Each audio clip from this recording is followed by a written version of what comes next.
Hello and welcome to the Next 100 Days podcast. My name is Graham Arrowsmith. And my name's Kevin Appleby. So, Graham, 8 years and all these podcasts. Do you remember whose fault it was in the first place that we turned a microphone on and we started podcasting? Yeah, it is a chat with three names. Two names is not good enough for Jason Van Orden, so he has to have three. All the way from New York. I think it is New York, Jason. That's where you are? That's where I'm at. Brooklyn, New York. Yep. Brooklyn, New York. Well, it's really nice to have you back. Only for the second time. Earlier today, Kevin and I recorded somebody for the fourth time. He keeps cranking books out. And I got to catch up then. Yeah. So we can do that again. But what we're both fascinated with is what you're up to now. What am I up to now? So, of course, you gentlemen know me from my days doing Internet Business Mastery, right? So that was the company that lasted, it was a little over a decade that I was focused on. That stemmed from a top 10 business podcast focused on helping beginning entrepreneurs get out of the 9-to-5 and start their own business. Well, around 2015, 2016, it was time for a change for me. I needed to change it up. Sometimes that's what you want to do as an entrepreneur, right? And I shifted to working with established coaches, consultants, experts like that who were selling their expertise. And as I started consulting and seeing where can I best help these individuals with their business model and their growth, a couple things stood out to me. And that was number one, like any business, there are bottlenecks that you hit that are in the way of your growth. And there are some that are particularly inherent to the coaching and consulting model of business, which is based on your expertise, selling your time, your energy, of which you only have so much time and energy to sell, right? So you're going to eventually run out of your capacity to take on and serve clients. And I noticed there are a lot of really great coaches and consultants out there doing awesome work with their clients and desiring to have a bigger impact in the world, desiring even to, take their income to another level so that they could, enjoy their lifestyle in a certain way and also grow their business and make a bigger impact in the world as well. But they were uncertain about how to make that switch over because the business model that gets you to that point isn't going to be the business model that gets you further after that. So I started working within their business to help them look at the business model and unlock new capacity in how they market and how they sell and in how they deliver value to their clients so that with that capacity, they can grow into that and have a bigger income and a bigger impact in the world. Overall, the promise I give is I say, look, I want to help you serve 3, 5, 10, even 20 times the clients without having to work harder. In fact, I'm going to help you cut your workload in half, and you're going to deliver even better results to clients over time. We've heard this before, Kevin. Where I'm going to triple your business and you can do it in half the time. It's just another oily New York, Brooklyn salesman, isn't it? Yeah, but then again, Graham, think about most of our audience that we tend to think about as corporate escapees. Yeah. You leave corporate and you end up essentially consulting, essentially selling your own time. Yeah. And there's a limit to that model. And it can lead to, I did that for a long time, consulting. And you end up in a feast or famine situation. Everything is rosy while you've got the client that's paying the bills, particularly if you're doing big projects. Yeah. But then client goes away. You've got to look for the next client and there's no income. So certainly I got into the idea that I had to serve many because of that. So I'm really interested to see that how would you take somebody down this journey, Jason? Yeah, well, the first thing we focus on is increasing their capacity to deliver value to clients. I want them to know it's hey, if 5 or 10 ideal clients showed up tomorrow, you could take them on, right? So just as a thought experiment. And so the way that we do that is a few things. Number one, often, even after someone's been in business for a handful of years as a consultant or client, often they're still a little too spread out in terms of their ideal client. And we need to narrow that in more for a number of reasons. Number one, more focused marketing, more efficient sales, and you can systematize better the way that you take that person from where they're at to the desired outcomes that they have. Then we need to make sure that we're focused on delivering one specific set of core outcomes. That's another thing that spreads people too thin. Oh, I do this for this client and a different variation for that client. And okay, something customized for that client. And they call themselves a boutique thing. And look, like there are such things as boutique agencies who are deliberately doing that kind of work and charging, the justified fee for that. But a lot of people who are customizing for every client and feeling like, well, that's one of the things that I do so well is I'm so customized. They're really just shooting themselves in the foot because they are spending too much time reinventing the wheel with each client and doing it. They're not able to create those frameworks, not able to create that step-by-step process that can still be modified for each client, but it's a specific path that you've traced out. And there are 2 or 3 core outcomes that you're like, if you're this kind of person, I'm going to help you get these 2 or 3 things, not these like 10 or 15 things. Kevin's always trying to help me. That's the reason he's got you on, because you're talking to me and my business right now, Jason. It feels that way. At least I'm internalizing some of this stuff that basically says, well, yeah, I am with my business that I kind of almost do it project by project, etc. And there's no shortage of them. It's just basically, how do I take that and then scale it to a different level? And I think, I wouldn't class myself as a consultant, well, kind of, but basically not really. And, from that point of view, I wonder, is there a resistance, first of all, to sort of, the first thing you said was, well, let's just narrow you down, let's focus you. Is there a resistance to doing that? Because, maybe there is. Yeah, there absolutely is. And it's an understandable one. And it's, founded in just needing a shift in mindset typically. So there's a couple things. One, I maybe 2 or 3 reasons that come up often. Number one is people don't want to, there's a little bit of a scarcity thing. It's like, well, I need to say yes to this person because I can't help them in some way. And I don't know where the next person is going to come from. So I better say yes, even though this is maybe a little tangential to my ideal wheelhouse that I like to work in, right? Not that you still don't know what you're doing, but it's still, you're just kind of stepping out a little bit. So the fix to that is to get good marketing systems in place where you can dependably bring that ideal client in, which requires that you get more specific about who that ideal client is so that the messaging is spot on, the channels and the audience building is spot on. And that's another shift that has to happen, is going from what I call network-based reach, where it's like, hey, you've got a network of people who see you as an expert, sometimes refer to you, might come to you and say, I think I need to work with you. You need to go to more of an audience level reach, where it's like you're building that email list, you're building that audience of people who, even if they're not ready to work with you right now, they're still sticking around and listening to what you have to say. And that's how you start beating that feast and famine. The second thing that I hear, some people are like, well, I don't want to exclude people. I don't want to leave people out. And it's like, I understand, like you want to help people. That's one reason you got into your business, but you're limiting your capacity to help people when you're taking too much breadth like that in who you serve. And by getting more narrow, it's like, like there's somebody who's right for that person. You're actually doing them a favor by saying, you know what, I'm not the ideal for you. Let me refer you to somebody who is. But if you fit this, profile, and these are the outcomes you want, I've got the absolute best solution for you. And that's where you're focused. So it's not that you're like, hey, you're not good enough for me, you're excluded. It's like, you still want them to get what they need. And that's why you're willing to say no to some people and focus on the ones that you can deliver best. So those are 2 key resistances, but it's just kind of a mindset shift and putting some different systems into place that allow you now to start saying no to the people who aren't the right fit and yes to more of the ones who are, and doing it faster, easier, and more and better too, I would say. I guess one of the big problems in there, Jason, as well as the mindset, is that the consultant who's done a whole variety of projects, and I'm thinking of the sort of projects that I did over 20 years of management consulting. You'd do finance transformations, you'd do system changes, you'd do back office, you'd do front office.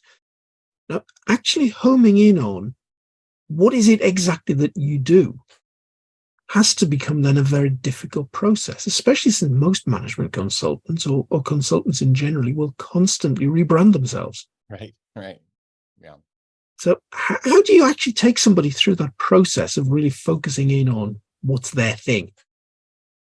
Yeah, it's the hardest part is making those mindset shifts. Once we're there, it's like, I've got a great framework. It's like, this is how we define your ideal client profile. Now, if you're unsure about how to pick amongst the options, here's one exercise that I take people through. I tell them to go back and list, think back over the last couple of years and list the 5 to 10 clients that you enjoyed working with most. And if it's been a little shorter time and less, inventory of clients to choose from that you've worked with, maybe it's 3 to 5, but make that list of here's who I've enjoyed working with most. It was, frictionless. They weren't, hesitant and resistant to what I was bringing. They were out there taking action, getting things done. We were getting good results. And then make the list of people who have paid you the best to work with you. And then look for the commonality. And the more you can put in each of those lists, the better. But look for the commonalities in those lists. And that's one way to start narrowing in. It's like, oh, okay, this is the type of person. And when I focus on these 2 or 3 criteria for filtering people in or out, I'm ensuring that I'm going to do better work. I'm going to enjoy it more. They're going to enjoy it more. And then I'm going to get paid as well as I can for what I do. And I know that I'm worth getting paid for. So that's one exercise that you can go through. If people are still uncertain, another thing sometimes I do, which even if they are narrowing in, we typically go and do what I call some customer discovery. And that means just doing a handful of interviews with people who fall within your ideal audience to really extract and understand the language that they use to describe where they're at, where they want to go, and what they think is holding them back. Not what you think or know is holding them back, but what they think is holding them back. And if you're still, uncertain, what you can do is you can go, okay, well, I'm going to do some customer discovery with this group of people, 5 or 6 of these type, some customer discovery with 5 or 6 of these type. It might be past clients, potential clients. And that helps you often get a feel for like, which one do I really feel the most excited, the most drawn for, have the most answers for? It's customers and prospects, Jason. Yeah, yes. So customer discovery, meaning that doing discovery about who your ideal customer is, or client discovery. But yeah, that's right. You might be talking to potential, you might be talking to past, you might be talking also to some existing clients about like, let's talk about when you signed up for, what was going on for you when you signed up to work for me. Well, that would be totally logical, because basically you're starting with what you've got. So I would imagine you wouldn't normally take somebody who makes string guitars to all of a sudden they're making a trumpet or something. You wouldn't do that. I mean, at the end of the day, presumably the kind of things that you're helping people with is almost, I guess, seeing what they're not seeing in their current market, but then almost like testing the hypothesis with adjacent markets, so you can build that audience. Because presumably that's the bit that's I understand why you might want to narrow down and to focus, because that seems completely logical. But it's then this widening out into an audience, that you could get lots and lots of people coming in. But at the moment, I'm still not seeing that join as to why you are then able to turn people round really quickly, unless you're doing it one stage removed. So it's through information marketing or something of that nature. Am I losing you a little bit here? Because effectively you've got... I think what you're saying is we need to go through the rest of the process, right? Sure. So that we could see, and so we get clear. It's by narrowing, by focusing, this is what opens up new capacity. So focusing on the ideal client, focusing on really understanding these are the 2 or 3 ideal outcomes that they want. So for me, I listed them earlier. They want bigger capacity to serve more people. They want a more consistent, like 5-figure a month income. Those are the 2 core things I help people get. And so everything I do for this ideal client profile is to point them in that direction. There are other benefits and outcomes they'll enjoy on the way, but those are the 2 core outcomes that everything I do focuses on.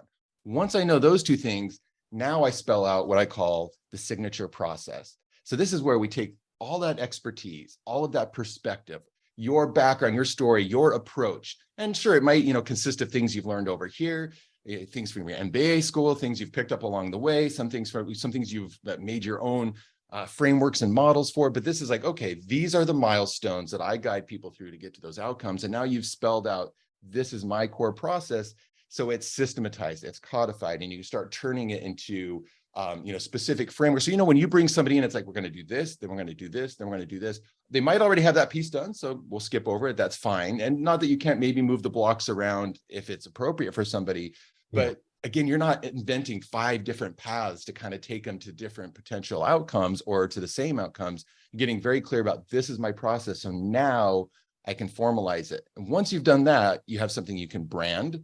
So I've got a process called Scalable Genius. I've got a process called Gravity Method, which is for marketing and sales. It becomes a great tool for creating content, a great tool for marketing, a great tool for selling. It makes it clear to the other person that you can get the results and you have a process for getting those results. And then I turn that process, I help them start turning that process into a few things. We create a client hub where they can put some tools and even some training. So those things you're always repeating on the phone with clients, now you're pointing them to a 5-minute video and a little worksheet to get it done. So you don't have to like spend all that time repeating yourself on the phone, for instance. The other thing that we do then is that we wrap it in some kind of more scalable delivery. So rather than, hey, this is all dependent on my time and showing up with you, it might be, and this can look a number of different ways. It might look like bringing clients together into group calls where together they're setting objectives, getting feedback, asking questions, benefiting from each other's questions. And you're just meeting with a group of them that one time a week, as opposed to 1 hour with each one of those 5 or 6 clients. And not that you might not still give them some one-on-one time if that's appropriate, but you start finding this mix of how they interface with you, how they interface with each other, and how they interface and access the information and tools, so that now you're offloading some of that from your time and energy. And immediately that's where you start getting to 3, 5, 10 times as many clients you can serve without maxing out.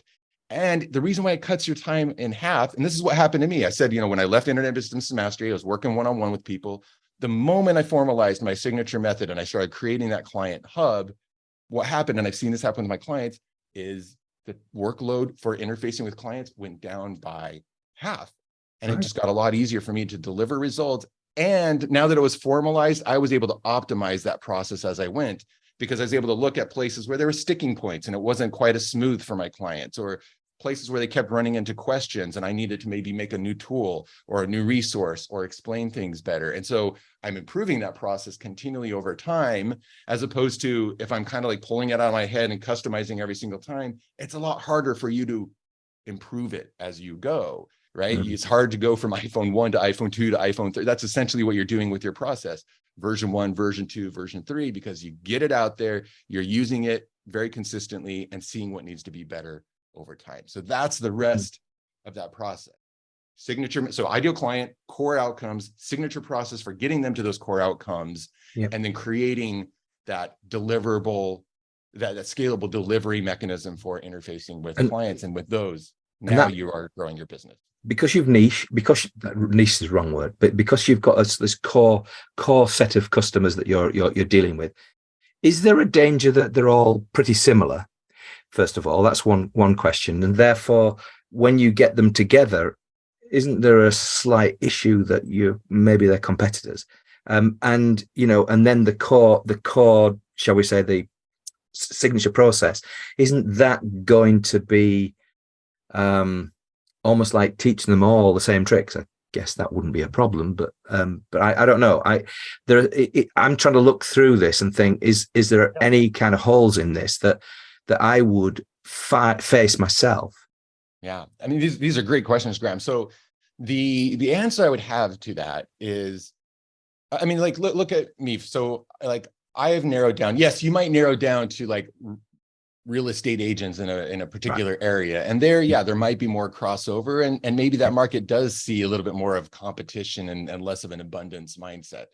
Personally, I think it's like, look, every market has a lot of market share, and I work with a variety of coaches in different niches myself. So it's like, I might be helping the person who is in some kind of mental health, coaching over here, somebody who's a business consultant over there, but, helping them do similar things in terms of how they're growing their business.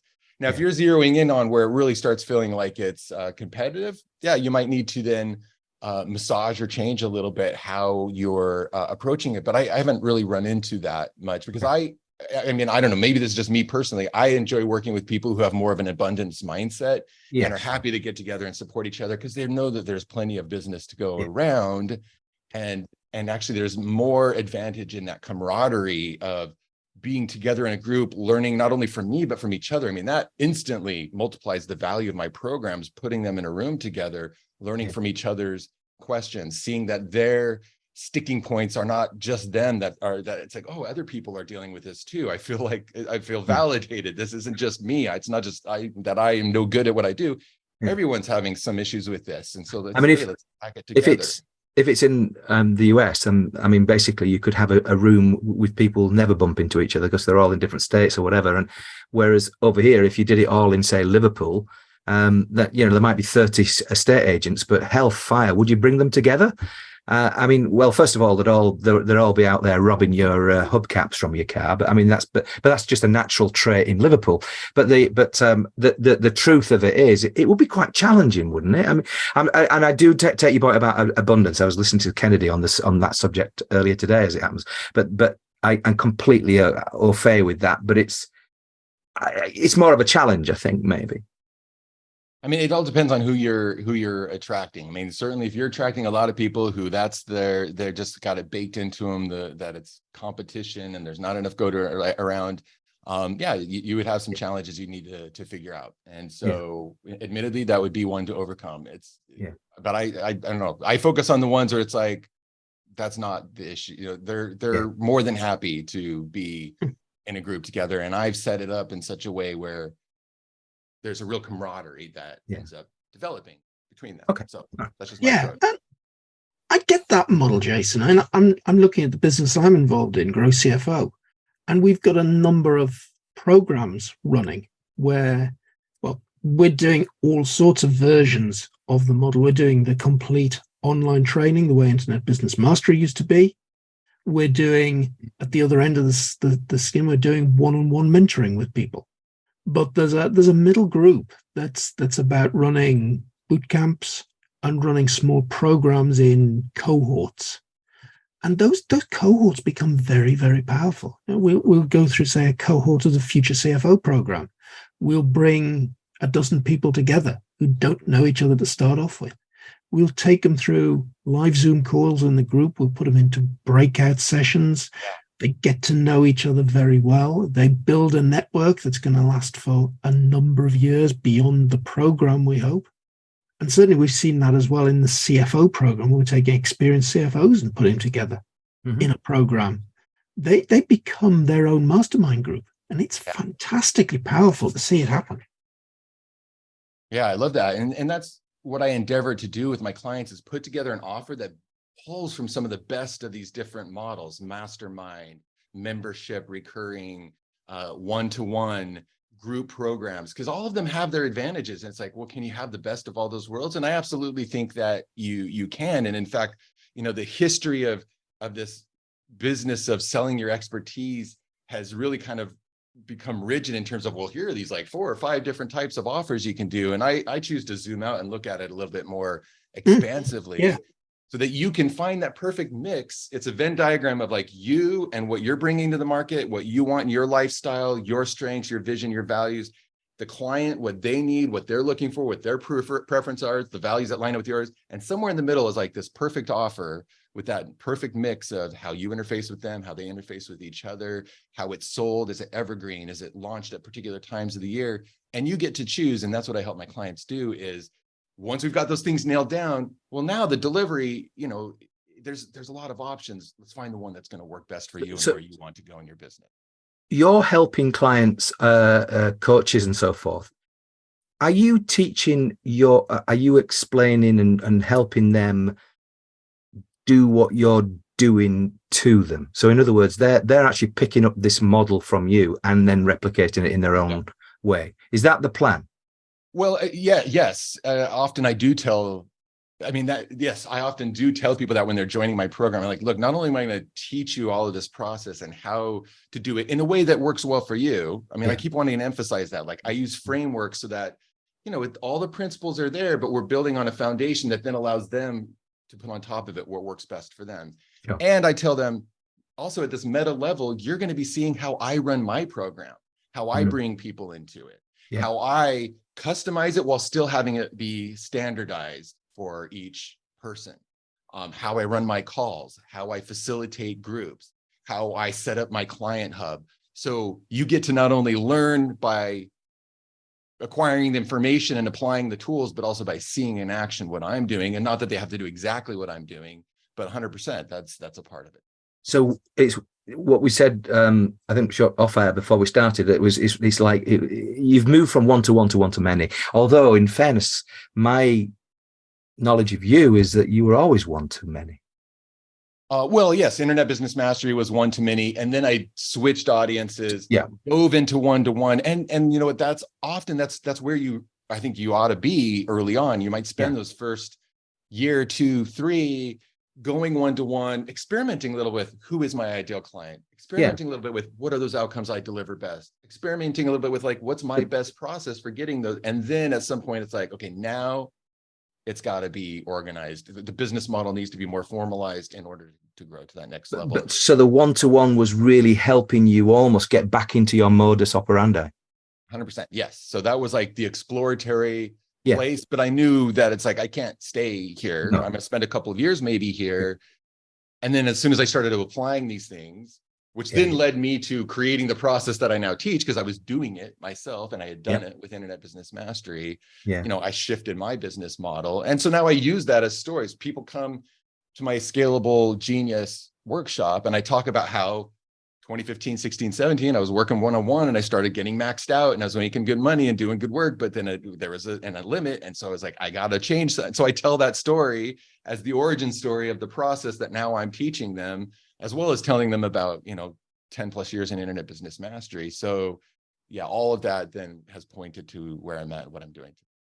I don't think many of our listeners will realize just how important you were to this podcast, but also to the world, because your Internet Business Mastery at the time was, you were breaking rocks for sure. You were actually unearthing things for lots and lots of people, and you should be congratulated for that. A wonderful period in your life, and this is a new one, but I like the way in which your story has moved from that.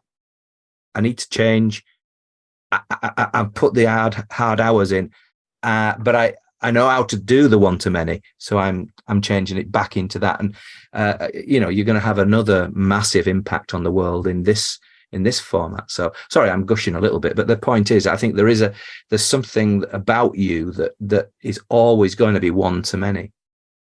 Yeah, it's my preferred way of working because it allows me to maximize the kind of impact that I want to have and reach the kind of lifestyle income I want in a more doable way. Now, I'll tell you, like, one thing I won't go back to, at least right now, and I don't see in the foreseeable future, Internet Business Mastery, and this is a spectrum, but Internet Business Mastery did go more towards the digital course. I mean, we had a membership and some of these other elements, but it was a little more swung towards the, hey, we're going to give you a lot of stuff to do on your own. Then I started realizing it's like, actually, I think there are better ways to support people and get them to the outcomes that they want. So I brought the slider back into like, I want it to be a little bit more, I enjoy also being in group and interacting with people. So I wanted to get people even better outcomes, more support, be more connected with them. So I shifted my business model. But you didn't have Zoom then, Jason, did you? I mean, you didn't have Zoom. I mean, I think there was a crappy version of Skype. Yeah. But because we started with a crappy version of Skype, didn't we, Kevin? Crikey. We did record. Do you remember the days when we tried to record podcasts using Skype? I hope the Skype people are listening to it, but it was awful. Anyway, but Zoom changed a lot. Sorry, Kevin, I cut across you earlier. No, I was going to ask actually something similar. You had back then, Jason, a big thing with Internet Business Mastery. There were a lot of people involved. You had, let's say, quite a fan club. You had a podcast that was in the top 10, but you walked away from it all. Do you actually regret doing that? No, I don't. No, I didn't make that decision quickly or lightly. In fact, it was over a process of like 18 months to 2 years that Jeremy and I, we were doing the podcast still. We had our team working on stuff. We kind of stepped back a bit to give ourselves a little more room to explore and figure out, do we want to really double down on this and take it further, or are we ready to work on other things? And, in the end, people might think you're crazy to walk away from an audience. We had, half a dozen or more products up and going with funnels running, an audience, a podcast that was driving and bringing new people in all the time. But at some point, it's like, if you're just not challenged and if it starts feeling like a grind. Now, are there things we might have done a year or two earlier to shift it? And I don't know, we can always say what if, but in the end, I just decided, it's time for new challenges. It's time for a different audience. It's time, and Jeremy wanted to pursue some other things as well. So it was just a decision that we made. And I'll tell you, it was not easy. Like my identity, it was a huge identity shift for me. It was a bit of a, and I appreciate everything you said earlier, Graham, and it was very rewarding to create and be a part of that and impact people's lives. And it just no longer felt like the challenge I wanted it. And also, another big thing for me was that, we started doing that in 2005. It was a way different market at the time. By 2015, a lot more people had flooded in there as podcasters and just other hey, we'll teach you how to quit your job and make money online. And so what happens is the noise, everyone starts trying to outdo each other with you can come and make a lot of money. You cracked the joke, which I understand at the beginning when I was 10 times your client capacity and half in the, and I believe in that. But, we've got people making claims hey, I'm going to help you make tens of thousands in weeks or whatever. And it's just I'm done with that. That's obnoxious. I do not want to operate in that. I don't want to have to use that language. I don't want to market that. I'm shifting to an audience I feel like I can talk to more authentically. Yeah. While also giving me the new challenges I'm looking for. And so I made that decision. And you know what? There was still a transition period. I was still had internet business mastery people coming to work with me, even though I'd stepped away. And I used that time as a transition. I started creating an in-between interim program, and a lot of that stuff then carried over to what I do with clients now. Yeah. So you were just dropped it cold turkey, but it was difficult, but it was a process. I know you were both, first of all, you were both, are both really intelligent and thoughtful individuals, but you seem to have a much more, if I might say, almost like a Kevin view. He's always reading, he's always coming up with stuff. And, I if there's a shortcut, then I'll find it. But basically, I do. You research a lot, or you did, and I think you still do, and you're finding these things, and then you have this wonderful ability to turn it into something that's useful to other people, and that I think is almost like your secret sauce, as I see it anyway. And I think that is something that I think that's probably at your core, that you research, that you can conceptualize this way it all hangs together. You talked about frameworks, etc., etc. Those sorts of things, I think, are not many people can do that. And I that's why I kind of referred back to what you did before. But so many years ago, I sold Lego bricks. Does it help me now? Not really, but it gave me things in my life that I still hold on to now. Sure. I am the person because I spent 4 years selling Lego bricks, and I still love the product. But mind you, I don't like the idea that they promote war now. But because the original Christiansen family wouldn't even have green and brown bricks because it represented war. But anyway, sorry. It's interesting. Well, yeah, and of course, Lego is the Danish from legot, which means to play well. There you are. That's enough Lego for today. But basically, here ends the Lego hour. But and all I would say is that you have that ability to make complicated things simple. Well, I appreciate that feedback, and you've actually landed on something quite key there. You'll recall in Internet Business Mastery, a big thing we talked about a lot was your unique genius, your single motivating purpose. So it was zeroing in on what do I do really well in the world to provide value that fulfills me, offers me opportunities for growth. I show up in a way that is, for lack of a better phrase, above average of what others do. And we all have those skills. Jeremy had different ones than I have. Yeah. And I have learned, and partly really learned that through the years of Internet Business Mastery, that's this is not something that comes easily to other people, the way I think, see things, organize things. And so I really double down on that in terms of when I talk to people of how I can help them and work with them. And one of the things I try to do with clients is help them identify what is their unique ability, or what I call now a remarkability factor, a way that they talk about or approach their thing that is a little different than what others do. And it doesn't have to be you're reinventing, or making the new whiz-bang widget that nobody else has. It's just that, what are your unique gifts, your approach that's different than others, and how can we weave that into your signature process, into your messaging, so that you go from, and this is again at that network-based level, we do kind of tend to sound a lot like what other people are doing, and it's harder for people to know who to refer to us or what we do differently, because we are a little bit more all over the place. And the moment that we narrow in and then learn to emphasize the right things, we're no longer a commodity. We're no longer like, well, I could find other experts like you. Maybe I'll price shop. It's like, no, nobody's talking about it like you. And now that I found you, I just want to work with you, because not only are you relevant to me in terms of you can help me with a desire, a goal, a concern that I have, you're resonating with me in terms of the values and the vision, the way you talk about it. And there's this remarkability factor in terms of, it feels like you've got like a missing piece or something I haven't heard before. So I'm leaning in, I'm here, let's do this. Tell me more, let's work together. And that's what I help my clients land on. So anyway, bringing it back to what you're saying there about that, Graham, and it is that feedback, like you mentioning that to me, you note those things and you go, okay, I need to own that and think, you know what, this is something that I do well. How can I capitalize on that to make some great value in the world? You see, I see in you some, if Kennedy has a love child sort of thing, not so much a love child, but basically a young person that he sees as his son, it would be Adam Whitty, and Whitty, of course, is the guy behind Authority Marketing and publishes books, Forbes, etc. He basically, that's his thing, and this idea of actually owning a space, whether that's, you know, I don't know, carpet cleaner in Brooklyn, or whether that's what Kevin does over here for CFOs, that ability to sort of narrow down a little bit is something that I don't think, even now, I just don't think that people get. So it's almost part and parcel of what you do. Right.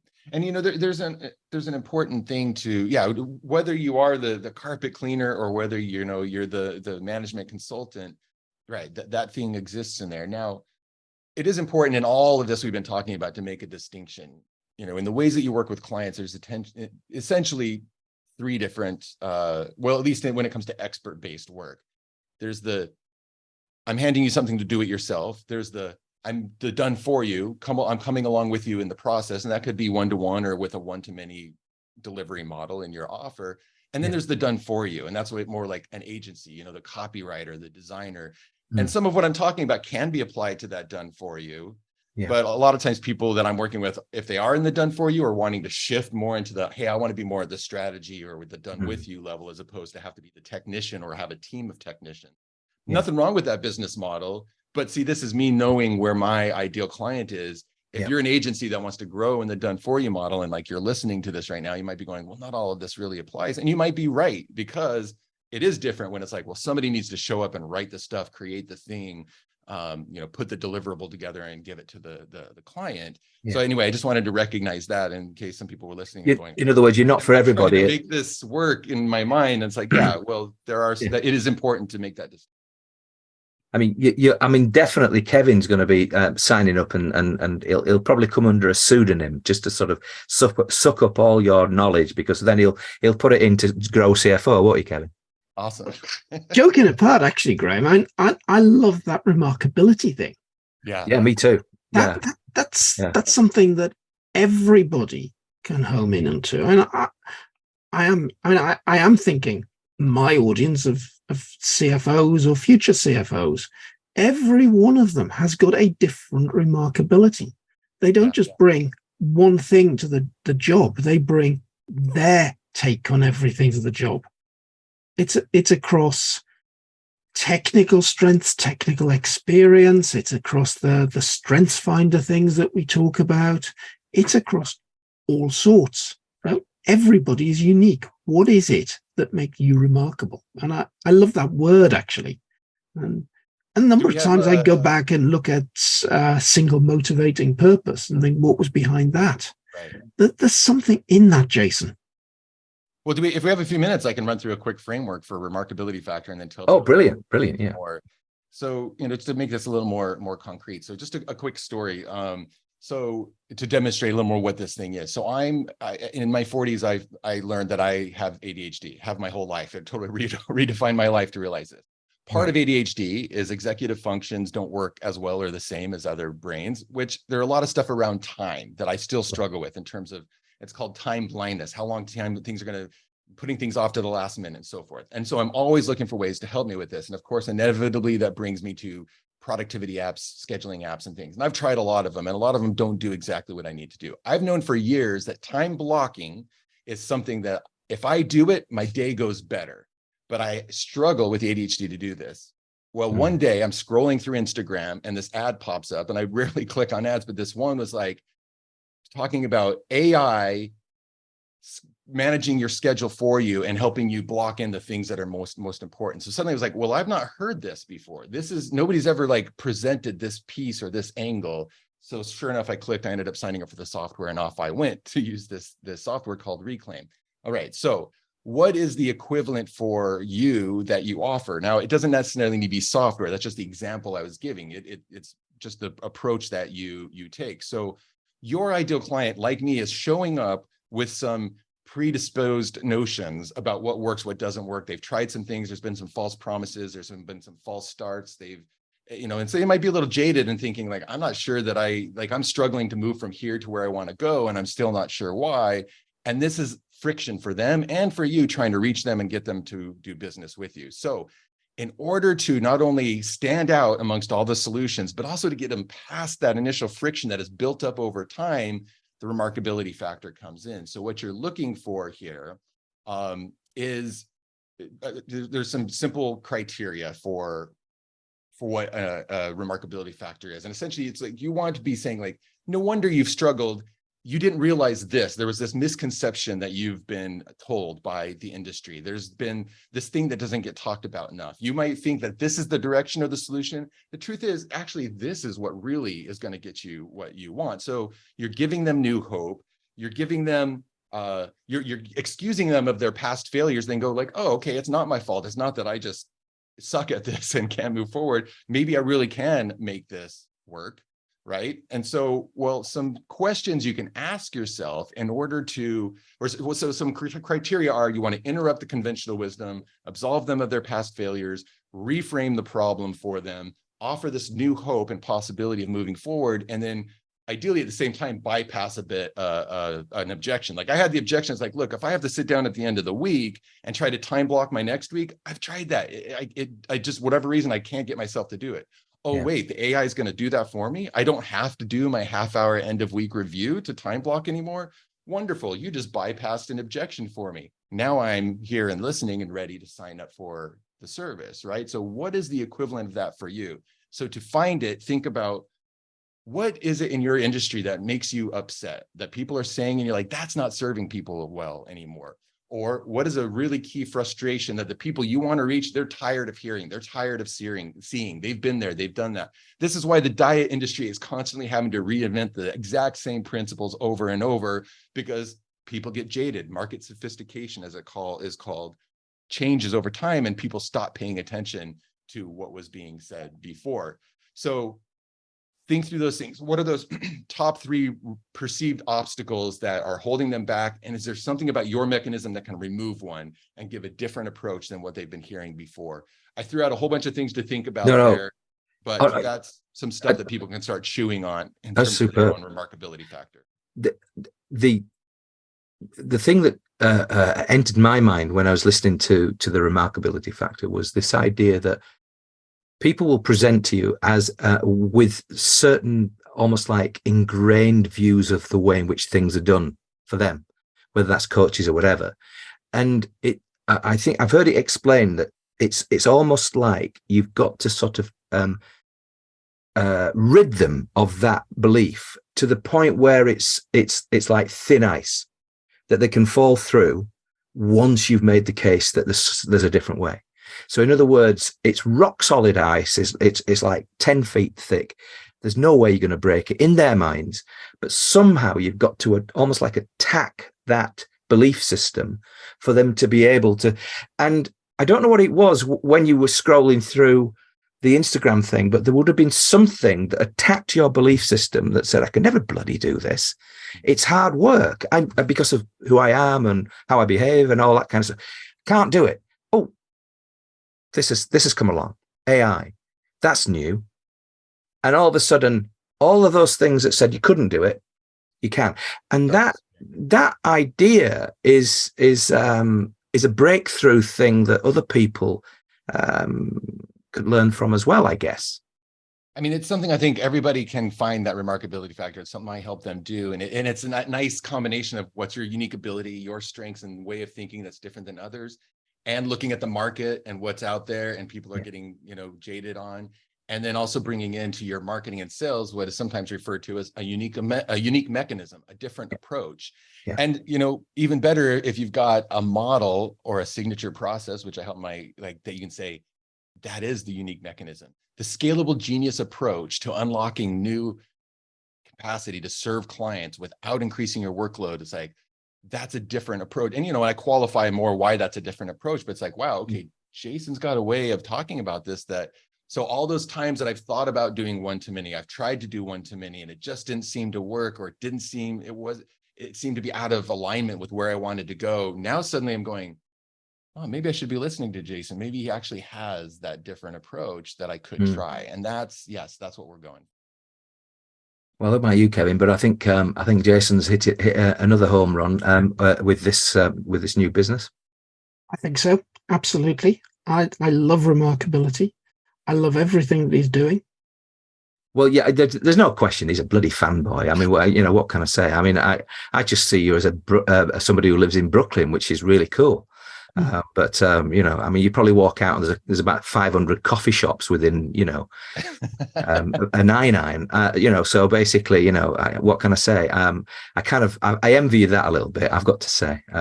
There's probably a film crew outside your brownstone, isn't there? I mean, is that what it is? Sometimes we do. In fact, there's a street over here that often gets used for movies and TV and stuff, because it's just got that look. And so you'll see the movie truck and the whole team. Of course, it uses up some of our parking, which is a little inconvenient for those of us who live here. But the luster wears off pretty quick if you're the one living here. But it is kind of cool the first time or two you see it. So you're enjoying life then, generally, Jason? Yeah, absolutely. Because I'm working with people I love working with. I love working with people with ideas that need to get out in the world. I'm a curious person who loves understanding people's ideas and expertise.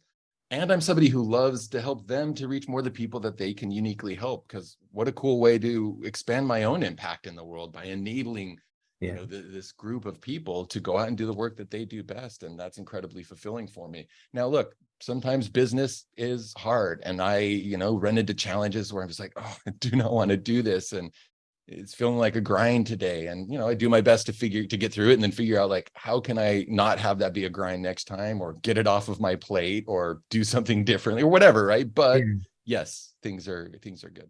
And what about book writing? Have we? I mean, you heard earlier that we recorded a 4th episode with, as it happens, John Lammerton, who was a UK guy, and so you must have written a few books along the way, or had your name put on one or two. Oh, I've definitely written forward for a book. I wrote a book on promoting podcasts way back in 2006. That's no longer in print anymore and is largely obsolete because things have changed so much. But Yes, I have probably written 2 or 3 books, and it's out there, and I absolutely need to set aside the time to publish, get another one published and put out there. So it will happen. Well, that'll be your 3rd appearance on the next 100 Days podcast. Assuming that Kevin sticks with us. I mean, he's probably thinking, oh, I'm going to do a Jason Van Orden here. I'm just going to leave everything, and Graham can go on a hike. Or maybe I'll get a replacement for you, Kevin. Well, the AI will be able to replace me, Graham. Well, that would be brilliant, wouldn't it? And a 25-year-old looking AI with blonde hair and Swedish looking, that kind of idea. In your dreams. Yeah. Well, the thing is, she'd be cleverer than me, wouldn't she? What, like you? Talk podcasting, Jason. For the man who used to have a top 10 podcast, is Jason Van Orden ever going to get behind the microphone again? Yes, I need to. So I was for a little while before the pandemic hit, and I didn't see, it was so nice in Internet Business Mastery. I used to having the team where it's like we would just show up, record, and everything else was done.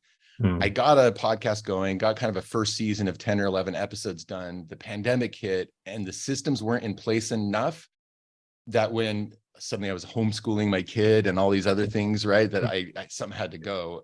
Yeah, I've just started recording interviews for a new season, and I think I'm going to rebrand it given some of these new ideas I've been talking about the last couple of years. So yes, it is absolutely coming, inevitable. I'm going to get this podcast going again.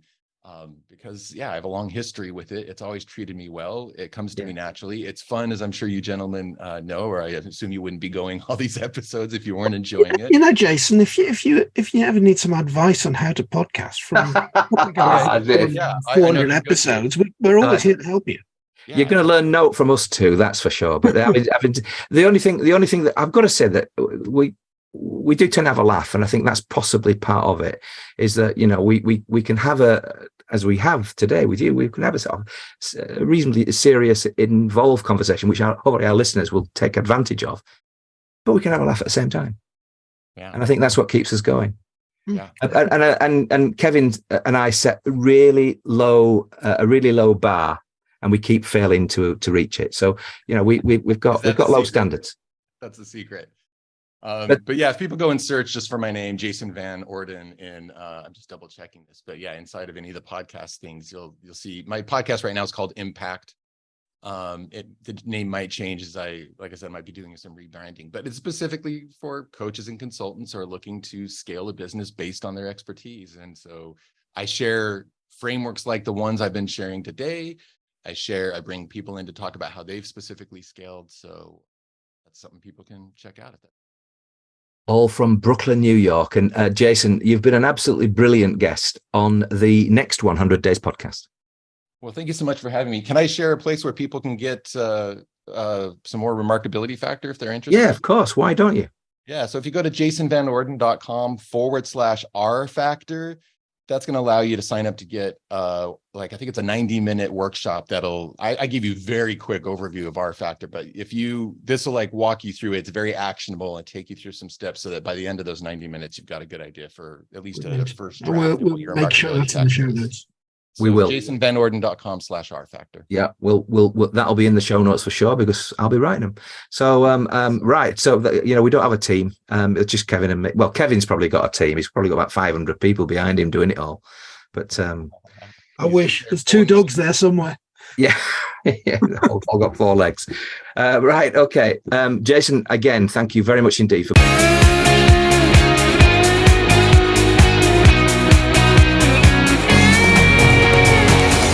So that was the man that started us podcasting all of those episodes ago, because we heard him and Jeremy Franson every week on Internet Business Mastery. And we said, well, why don't we just turn the microphones on and see what happens? So it took a little while, Kevin. Actually end up keep doing it for this long, Graham? No, we definitely did not. It's frankly remarkable that we've continued. I heard one of our ex-guests was publicising the fact that he just started a podcast. And so and actually several of our guests have got their own podcasts now. But none of them have got getting on 400 episodes. And none of them have got the legacy that we've got. Mm. And the fact that we've had some fantastic, like Jason, for instance, some fantastic guests. Sometimes there's a heck of a lot of learning that we do on a podcast. And, if you're listening to us, then I really do hope you get something out of it. You're not going to get everything every single minute. We make mistakes just like anybody else. But at the end of the day, our guests offer some fantastic advice. And I think it's the way in which we drag it out of them. I think Jason's in there with that remarkability factor, the R factor. I'm certainly going to go and have a look at the link that he gave us at the end of there. Yeah. There's definitely something in it. What is it that makes you remarkable as an individual? Oh, I have no idea. I think I can tell you're remarkable for the way in which your persistence, haven't you? There might be a different word for it, but you've got curiosity as well. You've always been. Actually, Graham, you're hitting on something there that you're telling me why I'm remarkable, and quite often I think other people can see why you as an individual are remarkable way before you can yourself. Well, isn't it sort of UK or the British? What's it called? The word is modesty, isn't it? So we don't like to brag and so forth, but I don't think it's really bragging. It's what you observe about a person, and I suppose you, well, for the last 8 years or so, we've been chatting away, and we know that we take different roles, etc., when it comes to the podcast. But the end of the day, we're both interested in curiosity. And I know of, over those 8 years or so that we've been doing this, I know that you've chased every shiny object going, because basically you like that. I mean, my eldest son was very, very, he'd love every bit of new tech that ever came along. And that was his thing. And it was always on top of that. But, for you, you've got the same sort of that level of curiosity that drags you into these things, even if it's just to dispense with it. And dispense with an awful lot of it I have done. Yeah. Yeah, you could, because you've probably seen me thinking, I'm going to swerve that. Not even going to think about it. Although AI, I think, is one of those things that is, Jason. It's certainly helped Jason, hasn't it? Up on that one. Yeah. Yeah. Well, we'll have more guests on the subject of AI, and I'm sure that we'll enjoy it every bit as much as they will telling us about it. But today, I've been Graham Arrowsmith. I've been Kevin Appleby. Goodbye. Goodbye.